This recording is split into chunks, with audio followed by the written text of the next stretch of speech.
કેમ કે એને એની માં યાદ આવે. જોઈ લો.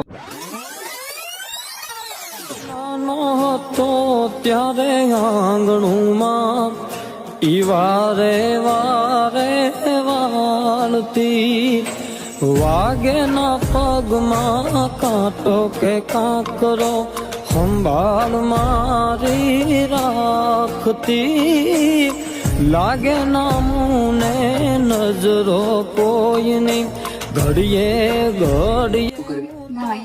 પછી એની અસર કોના પર થાય? આપણા પર જ. અને પછી શું વિચાર આવે?